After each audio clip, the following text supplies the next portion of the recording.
이슈 삼합 시간입니다. 오늘도 김필성 변호사, 신지준 변호사와 함께하겠습니다. 안녕하십니까 두 분? 네, 안녕하세요. 아, 진짜 오랜만에 안녕하세요라는 말을 힘차게 인사드릴 수가 잠을 있네요. 좀 주무셨습니까? 네, 아 진짜 이제는 좀 마음이 드디어 조금은 예. 드디어 이제 신병 확보했으니까 조금은 편한 마음으로 잠을 잘 수 있지 않나. 약간 네. 국민들의 마음이 비슷한 것 같아요. 뭐 막 애국심 막 이런 게 아니고 나라가 막 혼란스럽고 제대로 된 길이 보이는데 그 길을 안 가고 있으니까 저도 그렇고 제가 사실 한 20일 동안 잠을 설쳤어요. 저만 그런가요? 아니 뭐 다 비슷하실 거고요. 네. 그러니까 이제 뭐 저기 뭐 나라를 생각하고 이걸 떠나서 네. 그 이전에 좀 이제 다 어른이니까요. 어른이 되면 과연 정의는 승리하는 것일까? 이런 것들에 대한 그런 게 있잖아요. 맞아요. 그러니까 세상이 너무 말도 안 되는 건데 네. 결국은 말도 안 되는 사람들이 승리하는 듯한 모습을 보는 게 사실 되게 매우 이제 그런 것들이 근본으로 답답하지 않나 싶었는데 아 그래도 법 질서 그다음에 정의 이런 게 뭔가 먹히는 게 있구나라는 네. 것 그런 것들이 주는 카타르시스가 조금 있는 늦었지만 아이들한테 설명하기 저희도 아이들이 이제 물어봅니다. 네. 뭐가 맞냐 물어보는데 참 답답했어요. 말씀. 왜 맞다면 왜 저기 버텨 왜 안 돼? 뭐 이렇게 질문했을 때 답을 못 했는데 네. 이제는 그나마 늦었지만 네. 답을 할 수 있는 그게 좀 좋았던 게 아닌가 생각이 듭니다. 자, 뭐 체포 얘기는 이제 본격적으로 해야 되는데 이슈 3화 공식 질문 먼저 하고 이야기 좀 이어가야 될 것 같습니다.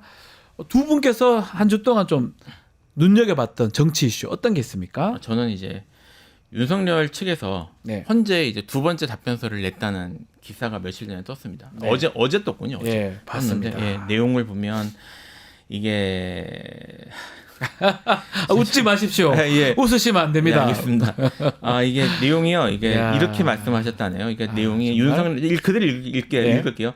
윤석열 대통령이 12.3 비상계엄 때 발표된 국회활동 금지 포고령 조항은 김용현 당시 국방부 장관이 군사 정권 시절 예문을 베껴 잘못 작성한 것을 부주의하게 간과에 포함되었다. 그러니까 지금 이 말인 거예요. 이제 이거를 정말. 그 계엄 포고명을 그 처단한다라는 무시무시한 말들이 들어있는 네. 그 포고령을 네. 그 국방부 장관이 대충 베꼈고 네. 그거를 대통령이 대충 봐서 네. 잘못 나간 것이다라고 답변을 했다. 이걸 답변이라고 합니까? 이게 답변입니까 이게? 이게 와 정말 그러니까 사실 이게 이제 여러 번 이제 얘기가 나와서 아시겠지만 요거거든요. 네. 내려서 아시겠지만 국회활동 금지 조항 요거 그게 잘못 베꼈다 미안합니다. 예, 이거잖아요. 전문가들이 얘기를 하는 이제 전문가들은 네. 저기 이제 내란죄 연구하셨던 학자들도 그렇고 이거 해본 사람들은 포고령 제일 처음이 국회는이잖아요. 네. 국회 말 들어가는 거 보는 순간 바로 내란이라고 생각을 했다는 거예요. 네. 이게 이제 왜냐면 안 되는 거니까 계엄법도. 그러니까 사실은 이게 전체적인 그 내란죄 구조에서 가장 중요한 부분 중에 하나거든요. 그거를 아무 생각 없이 썼다. 그래서 실수로 나갔다. 저의 변명이 참. 그러니까 이제 이거를 김용현 국방부 장관에게 미루겠다라는 것도 말이 안 되는 거고요. 수계가 난 수계 아니고 제가 수계야라는 말을 하고 싶었던 것 같고요. 네. 이 중요한 걸 하는데 그리고 처단한다 뭐 이런 식의 얘기들이 뭐 무시무시한 얘기들이 들어가 있는데 이걸 대통령이 제대로 보지 않고 국회에 들어간지도 모르고 했다라는 것이 변명이라고 할 수 있는 건지. 그러니까 저는 사실은 제가 법무관 할 때 이 일들을 좀 했었습니다. 네. 제가 작전법 교관을 했기 때문에 했는데 제가 처음 봤을 때 제가 많이 봤던 문서라는 생각을 들었었거든요. 왜냐하면 제가 이거 문건들을 보고 해가지고 네. 그러면서 그때 이제 예전에 국회에서 한 건 이것 때문에 막 있을 때. 그래서 이거 잘못됐다고 제가 지적했던 기억이 나요. 네. 그래서 뭐 사실은 뭐 일어나지 그러니까 1980년대 그때 막 계엄 포고령 같은 느낌이 들었는데 네.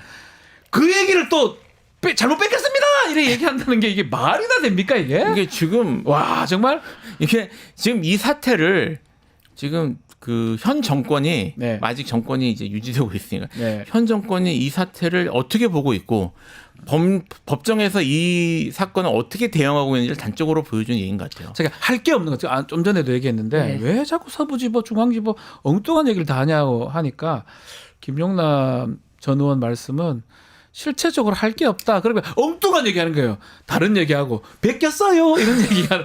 그래 엉뚱한 얘기하는 거 아니야 이런 얘기하거든요. 아니 그리고 답변서에 더 충격적인 내용이 있습니다. 이거 그거 포고령 1호는 잘못 뺏긴 거고 그리고 이게 부정선거라는 주장을 계속하지 않았습니까? 예. 그래서 부정선거라는 주장을 하면서 그 뭐 이제 비밀번호 서버의 비밀번호가 1, 2, 3, 4, 5라는 조잡스러운 비밀번호를 사용하고 있는데 이거는 중국 중앙정부와 지방정부를 연결하는 번호로서 중국 등 외부에서 풀고 들어오라고 만들어 놓은 기이한 일치성을 보였다. 그러면서 이렇게 말합니다. 민주당은 의회 권력을 차지하기 위해 선거 부정을 서슴지 않는 반민족 패거리들로서 중국의 재력을 앞세워 이 땅을 중국과 북한의 식민지로 만들려고 한다. 뭔 소리입니까 이게? 지금 민주당은 중국과 북한의 식민지로 만들기 위한 세력이다. 무슨 모 의원이 무슨 중국인이 와가지고 지금 탄핵 찬성하고 있다. 이거 칭하대 뭐 마크 보면서 그러는 것 비슷한 맥락이네요. 그냥 논리도 일도 없어요. 도저히 무슨 내용을 지금 헌법재판소에다가 답변서로 낸 건지. 저걸 내면 어떡합니까? 야, 그래서 이 부정선거 망상에 대한 게 정말 너무 심각한데 이거를 그대로 드러내는 것이 오히려 헌재에 대응하는 태도가 헌재에서도 야, 이 정도면은 너무 심각한 거 아닌가. 그렇죠. 되돌려 보낼 수 없는 사람이 맞다. 그거 아닌가. 그런 판단을 할 수밖에 없게 스스로 만드는 것 같아요. 예. 그게 그러니까 제가 요 얘기를 요 얘기를 좀 처음에 꺼낸 이유 중에 하나가요. 지금 이제 요 내용을 딱 들으시면 국민 여러분들이 법을 잘 몰라도 네.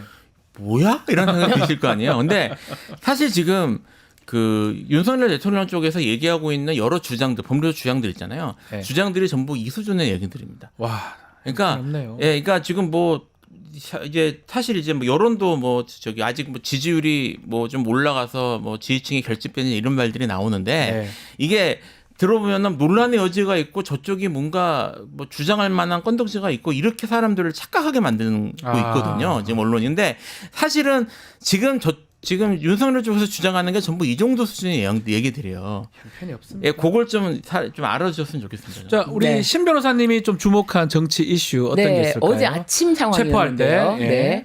어제 아침에 일단 그 관저로 진입이 됐다라고 소식이 나온 뒤로도 꽤 오랫동안 이게 네. 사실은 거의 8시부터 10시까지 사실 체포는 10시 33분에 됐지만 네. 너무 오랜 시간 동안 관저에 머무르면서 이게 안 나오면서 너무 답답한 좀 상황이었거든요. 네. 근데 그 상황에 어떤 일이 있었나 봤더니 이제 국민의힘 의원들을 불러달라 이런 자막이 계속 나왔었거든요. 네. 그래서 국민의힘 의원들을 불러달라고 해놓고 국민의힘 의원들과 함께 토스트를 먹었다고 해요. 샌드위치 아닌가요? 네, 뭐 토스트인가요? 샌드위치, 토스트, 토스트군요. 뭐 빵을 예. 어쨌든 빵을 먹으면서 이렇게 얘기를 했다고 해요.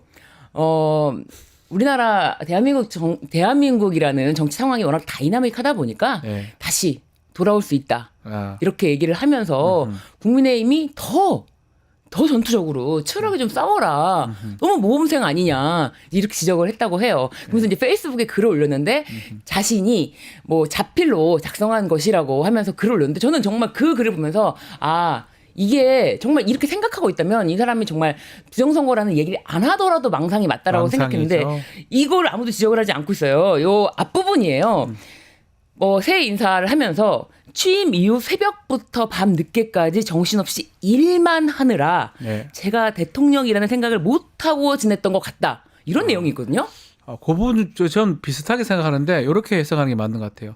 취임 이후에 새벽부터 밤까지 정신없이까지는 맞는 것 같아요. 네. 일 빼고요. 일은 아니고. 일만 아니고 한 글자로 다른 단어를 걸로 바꾸는 게 바꾸면 맞지 않나. 딱 맞지 않나. 네. 그래서 대통령인지 몰랐다는 거예요. 근데 너무 이제 취임 이후 새벽부터 밤늦게까지 어쨌든 간에 본인의 주장으로는 일을 했다는 거 아닙니까? 그런데 이게 가짜 출근이라는 게 네. 이제 언론에 많이 공개됐다라는 것에 대해서 모르고 있는 것 같아요. 이게 보도가 된 사실 자체를 모르는 것 같아요.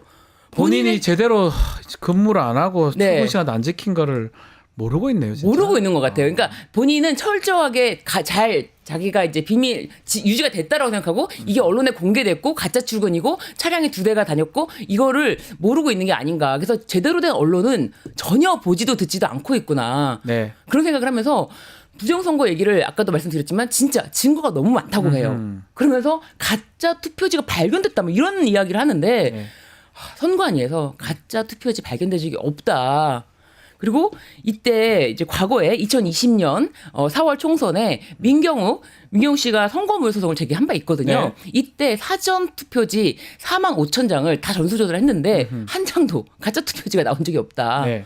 이렇게 했는데도 어디서 있다고 하는 건지 와, 도대체 어느 세계에 살고 있는지 모르겠습니다. 저는 이렇게 망상적이고 좀 그릇되게 얘기를 하면 언론에서 이런 것들은 좀 가려주고 걸러서 지금 보도를 해야 되는데 저는 어제 제가 밤에 이제 종편을 좀 보는데 네. 샌드위치 토스트 얘기하고 뭐 토리 만나고 이런 얘기가 계속 그게 지금 체포를 지금 거부하고 그 샌드위치 처는 아닙니다. 샌드위치 먹고 이게 정상입니까? 그게 뭐 의연하다 이게 보도하는 게 맞습니까? 지금 사실 저 그 얘기를 그 보도를 와, 보고 정말 지금 찾아보면 나오실 거예요. 신정아 씨 네. 생각을 했거든요. 신정아 씨 체포되고 끌려가 했던 그 사진 아직도 찾아보면 나옵니다. 네, 신정아 예전에 예. 그거 윤석열 당시 검사가 한 거잖아요. 본인이 주인 검사였잖아요. 주인 검사였잖아요. 그 사건 저기 비참했던 모습이 지금도 회자가 되는데 네, 본인은 인신 구속할 때 그렇게 했어요. 수사하고. 그러니까요. 근데 지금 뭐 토리하고 산책시켰다 마지막으로 본다고 뭐 토리하고 작별할 시간에 10분을 줬다 이런 것들을 이게 지금 아마도 이제 이미지 위화나 뭐 이런 뭐 친근한 이미지 그래 동정성 보여요. 유발을 위해서 한다고 생각하는 것 같은데 이게 법치라는 게 네. 법이라는 게 신정아 씨한테 그러니까 잘못했죠. 그렇게 어떤 경우라도 그렇게 인신구속을 하면 안 되는 거지만 네. 그렇게 했던 인간이 예. 본인이 지금 수백 명의 사람들을 동원해 가지고 그렇게 공권력에 그렇게 장기간 맞서가면서 했던 그 사람이 앉아서 이제 나는 들어갈 테니 들어갈 때가 어쩔 수 없이 들어가야 되니까 토리하고 10분간 자기 강아지와 이별을 하고 이거를 이미지 위화나 또는 뭐 그런 친근감 유지, 동정심 유발을 위해서 했다는 것 자체가 본인의 그 생각도 문제가 있지만 맞습니다. 언론에서 그걸 그대로 받아 써주는 게 한심했습니다. 저는 그게 너무나 놀랍더라고요. 샌드위치를 직접 뭐 토스트 그냥 그럼 그게 그 먹는 게 정상적인 사람들입니까? 국가를 이래 만들어 놓고 화가 제가 나서 저거를 보도하는데 막 의연하고 막 뭔 소리를 하고 있습니까? 그러니까요. 체포하러 들어왔는데 그런 짓을 하고 있고 그래서 사실은 꽤 답답했던 모습이 있었어요. 공수처가 저런 네. 걸 다 왜 다 봐줬지? 라고 조금 그래요, 생각을 저는. 해서 너무 답답했는데 신정아 머리 끌고 다 봤지 않습니까? 그 윤석열이 한 거예요, 그걸. 근데 이제 공수처에서도 사실은 노력을 많이 했다라는 거를 사실은 이게 언론에 나오기가 쉽지 않은 장면인데 오히려 이제 국민의힘 의원이 공수처의 체포 장면을 촬영한다고 개인 이제 휴대전화로 촬영한 거를 이제 언론에 이제 뿌렸다고 해요. 그래가지고 공수처에 있는 차정현 부장검사가 대통령실 관저에 들어가는 변호인단 신분 확인 안 하고 들어가서 저 사람들 다 끌어내야 되는 거 아니냐. 네. 막 그렇게 이제 소리치면서 강하게 대응하는 모습을 보면서 공수처는 현장에서 어쨌든 현장에서의 그 상황에 따라서 최대한 무리 없이 아무런 뭐 사상자 없이 부상자 없이 최대한 안전하게 네. 신병을 확보하는 데 노력을 했구나. 그런 생각을 좀 했습니다. 늦었지만 공수처 어쨌든 잘 했습니다. 네. 아무런 충돌 없이 뭐 유혈 사태 없이 체포영장 어제 집행이 됐고 뭐 실시간으로 두 분 보셨을 건데 어땠습니까? 이 헌정사상 현직 대통령의 체포 첫 상황인데 네. 이 상황 어떻게 보셨어요 어제? 뭐 사실은 이제 기본적으로는 참담하죠. 예. 참담한데 대한민국의 법치가 살아있다라는 거. 어쨌든 뭐 우리나라 사법 시스템에 대한 신뢰도가 사실 매우 낮다고는 하지만 네. 처음에 이제 비상계엄이 불법적으로 선포된 때부터 그거를 해제하고 여기까지 와서 결국 현재 대통령을 체포하는 과정까지 그 국민 여러분들은 계속 답답하고 속이 답답하고 안 풀리고 이런 것처럼 생각을 했지만 전체 과정을 보면은 상당히 빠른 시간 내에 사실 맞습니다. 헌법적 시스템이 작동을 한 거거든요. 그래서 저는 물론 이제 저도 뭐 매일 보면서 뭐 답답하고 이런 것들은 있었지만 우리나라가 정말 민주주의 시스템, 그다음에 이제 헌법적인 법치 시스템이 작동하고 있구나. 그리고 그런 작동한 시스템들이 차근차근 순서를 밟아가면서 이제 이런 문제점들을 해결하고 있구나라는 생각이 들어서 아하. 저는 사실 전반적으로 긍정적으로 생각하고 있습니다. 조금 늦기는 늦지만 두 가지 시스템이에요. 탄핵하고 형사 재판이잖아요. 네. 탄핵은 빨리 좀 진행이 됐었고 형사재판이 뭔가 삐걱삐걱거리지만 결론적으로는 진행이 됐다. 요거는 네. 긍정적이다 이렇게 말씀 네. 주셨네요. 그리고 어제 이제 체포되는 현장에서 네. 이제 경찰 공수처 진입을 할 때 차벽이 세워져 있어서 그렇죠. 저 진입하기가 어려운데 아. 나중에 저거를 어떻게 치우고 어떻게 하지? 굉장히 이제 지켜보던 많은 시민들이 불안했을 텐데 그래서 경찰이 갑자기 사다리를 갖고 와요. 네. 그래서 저거로 가지고 넘어오는 가도에 어떻게 나중에 데리고 나오지 그런 생각 때문에 고민을 하고 걱정을 했는데 사다리를 타고 넘어갔더니 네.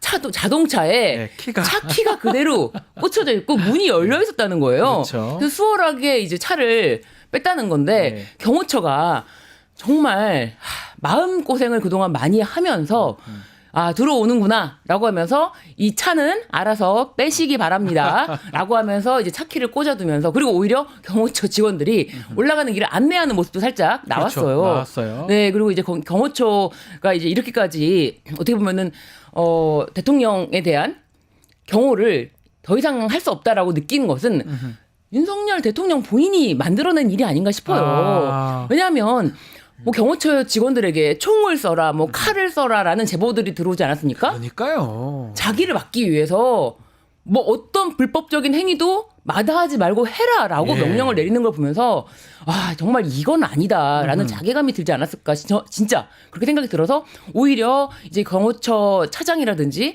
뭐 강경파들은 강하게 마지막까지 뭐 경호해라라고 했지만 대기동에서 기다리고 있다거나 아니면 뭐 휴가를 냈다거나 아니면은 뭐 용산으로 출근하는 대통령실로 출근하는 그런 일 때문에 수월하게 마찰 없이 충돌 없이 체포 과정이 이루어졌던 게 아닌가 생각이 듭니다. 그 경호처 부분이거든요. 어제 네. 체포에서 가장 눈에 띄었던 게 사실은 문을 열어준 느낌이에요. 길을 터준 느낌이에요. 차키도 그쵸. 꼽아놓고 안내도 해주고 이게 사실 심리전이 먹혔다 이렇게 봐야 됩니까 경찰이? 심리전이 먹혔다기보다는요. 저는 이제 이것도 좀 긍정적으로 네. 보는 게 아마 기억하시겠지만 그 비상계엄이 선포됐던 그때도 실제 이제 출동했던 군인들이 적극적으로 하지 않았다라는 얘기가 있었잖아요. 예. 그게 가보니까 이건 위법한 명령이라는 것이 명백했기 때문에 네. 그랬던 것인데 지금 경호처가 그렇게 대응하는 것이 위법한 상황이라는 거는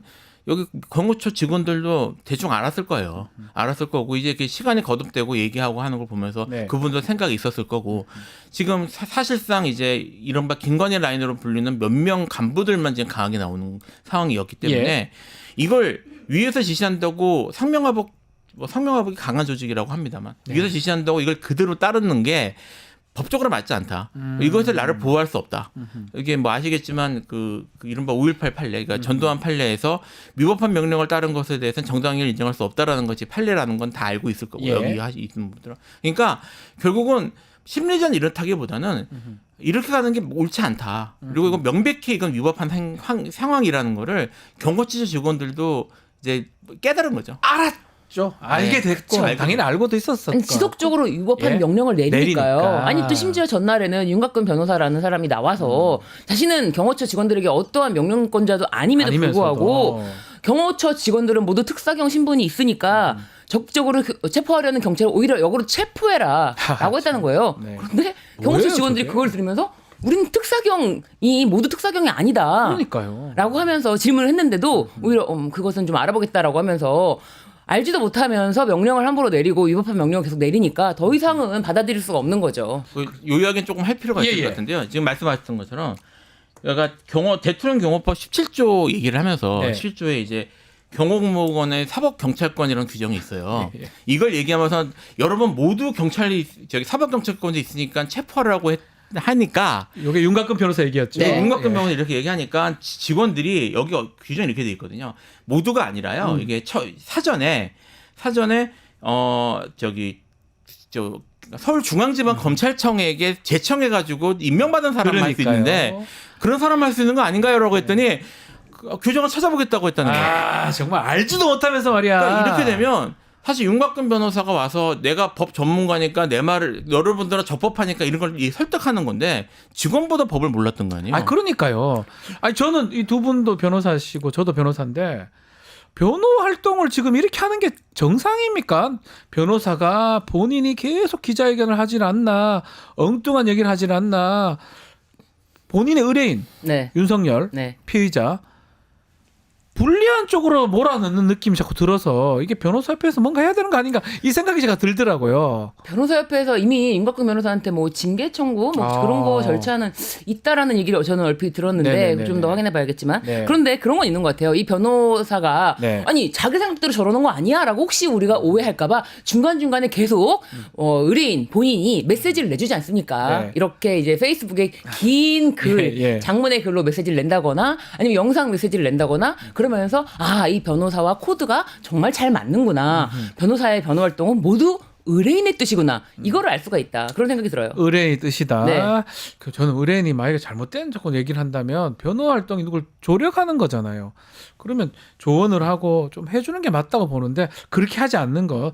제가 변호사로서는 잘 이해가 잘 안 되는데 자 조사 과정도 얘기를 좀 하면 공수처에 가서 어제 11시부터 오후 9시 30분까지 조사를 했는데 네. 모든 걸 진술 거부권 행사라고 진술 거부권도 거부권이지만 날인 조서 열람 날인 거부 모든 것을 하지 않았다고 합니다. 이게 어떻게 봐야 됩니까? 우리 변호사님부터. 뭐 네. 저기 사실은 이제 무슨 뭐 시국 사건 뭐 이런 네. 경우에 그렇게 하는 경우들이 있어요. 그러니까요. 있는데 제가 여기서 사실 이 케이스에서 주목한 거는 언론의 보도 태도입니다. 네. 그 진술 거부, 네. 그다음에 날인 거부 케이스가 이재명 대표하고 조국 전 대표죠, 이제 전 의원에게도 있었어요. 있었죠. 네, 그때 언론에서 어마어마하게 비판을 했거든요. 지금도 찾아보면 나옵니다. 그때는 정확히 말하면 이재명 대표는 진술 거부한 게 아니고요. 자기가 말하고 싶은 진술서를 제출을 하고 그 진술서 내용을 맞습니다. 그렇게 얘기를 했는데 진술 거부했다는 식으로 특히 뭐 조선일보 이런 데서는 엄청나게 욕을 했었어요. 비난을 했었고 예. 조국 대표도 나가서 이제 사실은 조국 대표 같은 경우 전 대표 같은 경우에는 진술 거부권이 법적으로 보장된 상황이었는데 진술 거부했다고 어마어마하게 비난을 했거든요. 그래서 조국 대표가 나중에 다시 자기 뭐 페이스북에서 이쪽에 자기 의견 밝히고 법적으로 자기는 권리가 있다는 얘기를 했었는데 예. 지금 여기에 대해서는 지금 윤석열 대통령이 지금 진술 거부하는 것에 대해서는 그런 비판을 제가 보지는 못했어요. 하나도 안 나왔어요. 그러니까 드라이하게만 나오거든요. 예. 그러니까 그럴 수는 있어요. 그럴 수는 있는데 지금 이제까지 여기에 대해서 진술 거부한 것에 대해서 언론이나 이쪽이 비판한 걸로 생각을 하면 지금 비판이 어마어마하게 쏟아져야 되는데 그렇지 않다는 것.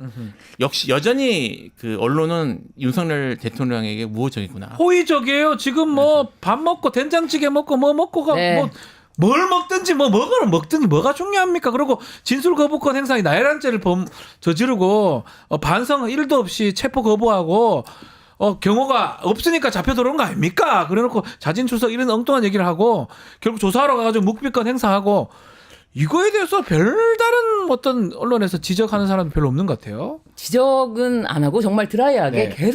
계속 시각각으로 보도를 하면서 뭐 이번 주 네. 서울구치소의 메뉴가 이렇다 뭐 이런 보도까지도 지금 굉장히 많이 나오고 있어요. 네. 그런데 저는 진짜 이 범죄가 아까도 말씀하셨지만 잠시 말씀하셨지만 시국 사건 같은 경우에는 뭐 이런 행태가 있다라는 그런 말씀드렸지만 이 사건은 내란죄입니다. 내란죄입니다. 내란죄인데 네. 내란죄가 어느 정도로 중한 범죄인지 잠시 잊고 계실지 모르겠지만 이 나경원 국회의원이 아무리 살인범 현행범이라도 법치가 살아있어야 되는 거 아니냐라고 했어요. 내란죄는요 살인범보다 형이 더 셉니다. 맞습니다.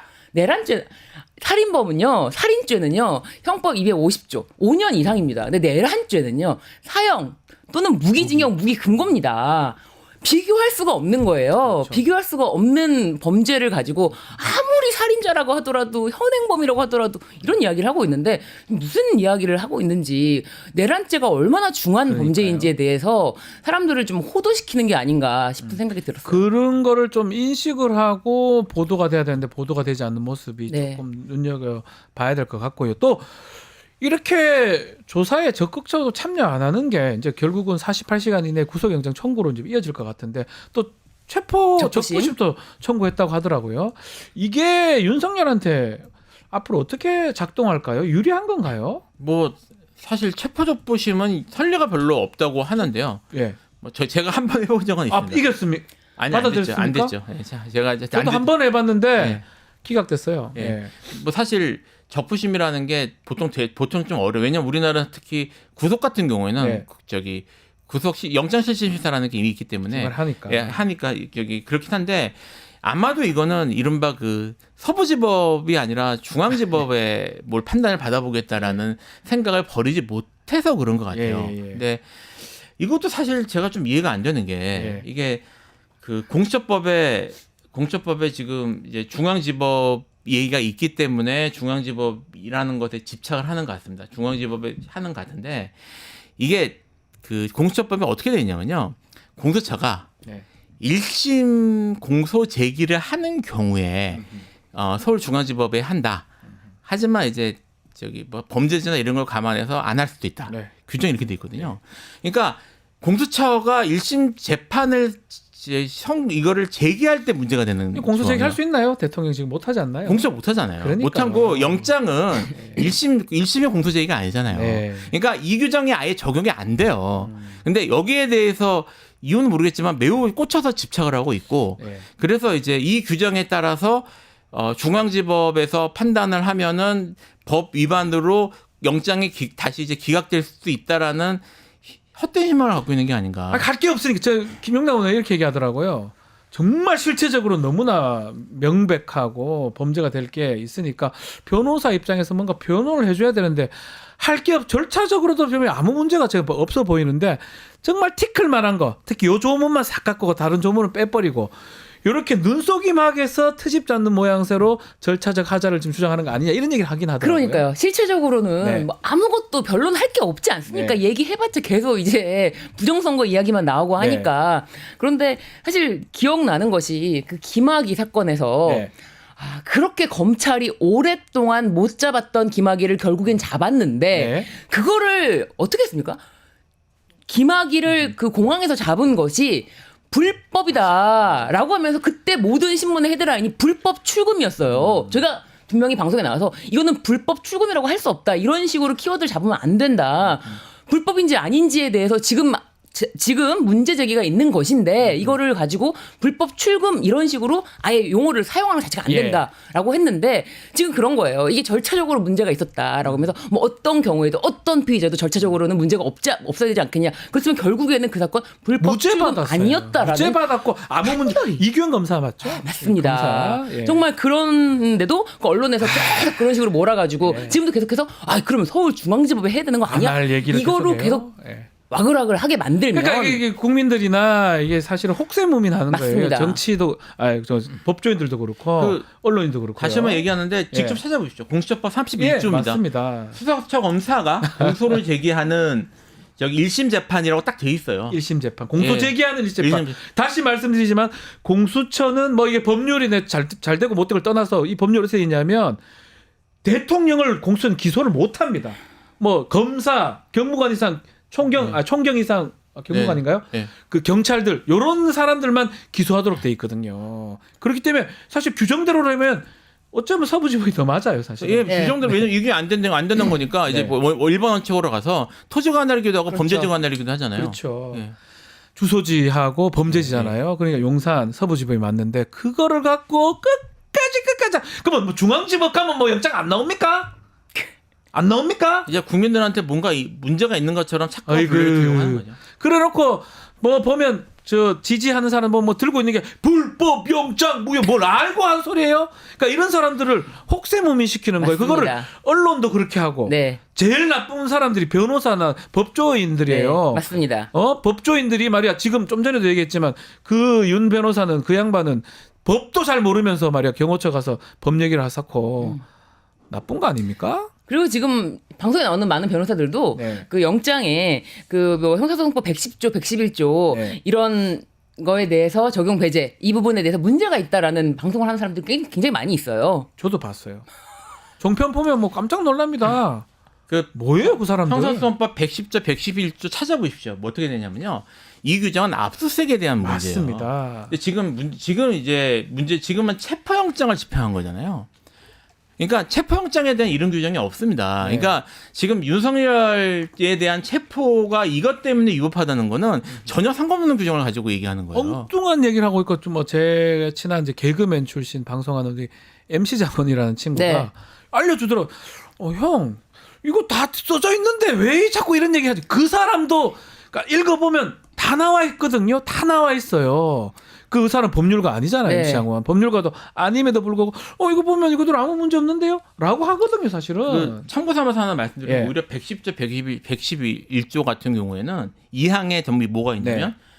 전항의 책임자는 그러니까 이제 책임 허가를 받으라는 압수수색의 경우에도 국가의 중대한 이익을 해하는 경우를 제외하고는 승낙을 거부하지 못합니다. 네. 그러니까 사실은 이 케이스 같은 경우에 먼저 사실은 이제 경호처든 대통령이든 이걸 거부하는 게 국가의 중요한 이익을 해야 한다는 걸 소명해야 돼요. 소명해야 돼요. 자기들 소명해야 돼요. 그러니까 지금 이게 이 압수수색 영장이라고 하더라도 거부하는 것이 타당한지에 대해서 오히려 저쪽에서 소명해야 될 그러니까요. 상황인데 이건 압수수색도 아니에요. 근데 이게 지금 문제가 있다는 식으로 계속 얘기가 되는 건 국민을 호도하는 겁니다. 그렇죠. 정말 저도 너무 놀랐던 게 이 예. 부분에 대해서 영장에 적시됐던 것은 문제가 있다, 잘못됐다.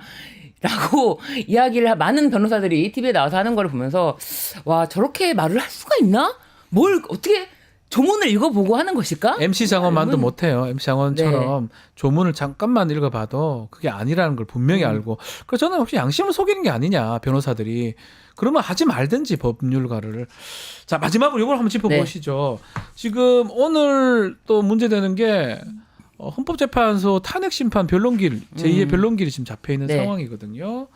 어떻게 보십니까? 뭐 진행을 할 것 같은데 좀 짚어주시죠. 진행은 뭐 이제 네. 나오든 안 나오든 상관없이 진행이 될 겁니다. 네. 그 형사소송법이 적용이 돼서 이제 한 번 안 나올 때는 이제 공하고 두 번째부터 안 나올 때는 진행할 수 있거든요. 진행하는 네. 거. 예, 진행할 수 있어서 진행하겠죠? 예, 그래서 지난번에는 그렇게 끝났던 게 그게 형사소송법을 준용되게 돼 있을까 된 거고요. 네. 지금은 이제부터 나오든 안 나오든 상관없이 증인신문이나 이런 것들은 거침없이 진행이 될 겁니다. 네. 그래서 뭐 탄핵 같은 경우는 또 이제 지금 증인을 5명으로 줄였다고 하고요. 네. 지금 이제 윤석열 쪽에서는 이걸 정말 재판 지연은 여기서 지금 하고 싶어 하는데 그쪽에서 재판 지연을 하기 위해서는 증인신문을 사실 많이 해야 되거든요. 근데 지금 이제 두 번째 기일까지도 증인을 누구를 할지에 대한 제대로 특정을 못했기 때문에 헌법재판소에서 윤석열 쪽의 증인 신청이 뒤늦게 들어오는 걸 받아들일 가능성은 높지 않고요. 네. 그래서 지금 탄핵 재판은 매우 빠른 속도로 진행될 것 같습니다. 언제쯤 끝나고